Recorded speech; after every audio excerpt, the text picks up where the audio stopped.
Drops of information from your MNC campus.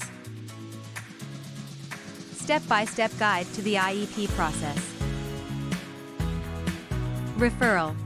Someone, usually your child's teacher or another school professional, suspects your child may have a learning disability or need extra services, such as speech pathology or occupational therapy. Your child is then referred to the school district for an evaluation, and you will be asked to give parental consent.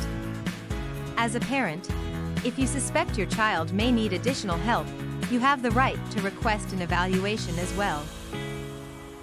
Evaluation. The members of the evaluation team differ according to your child's special needs.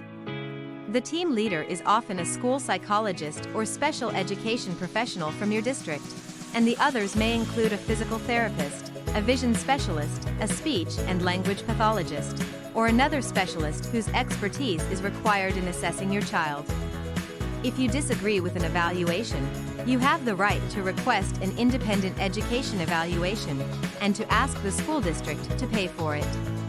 Your child's district IEP coordinator should tell you about this and the other rights you have as a parent throughout the process. Eligibility. Once all of the evaluations have taken place, the team members write their reports and determine together whether your child qualifies for services.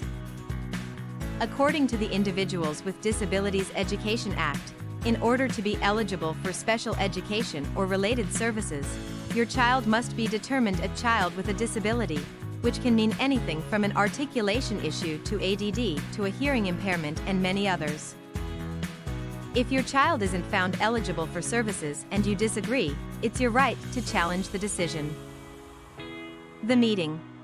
The IEP meeting is scheduled by the school district, and it's the coordinator's job to contact you well in advance and attempt to accommodate your schedule.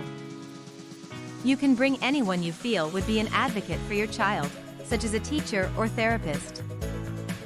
At the meeting, your child's IEP will be written, including the specific services he'll receive, how many times per week and for how many minutes, and whether they'll be one-on-one or with a group.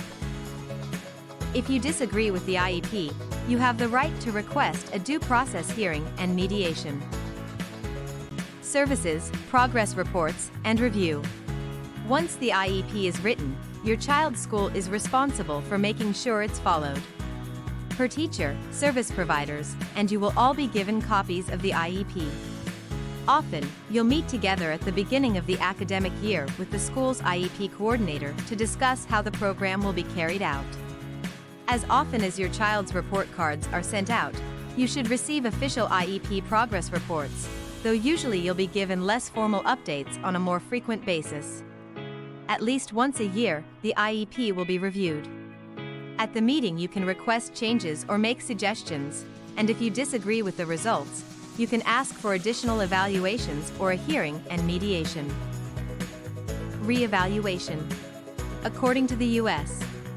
Department of Education, kids with IEPs have to be re-evaluated every 3 years to determine whether they're still eligible for services. If you or your child's teacher requests it, however, re-evaluations can be done sooner or more often. Thank you. For more information, contact your mental health and disabilities manager, family services specialist or teacher. MNC, inspiring success.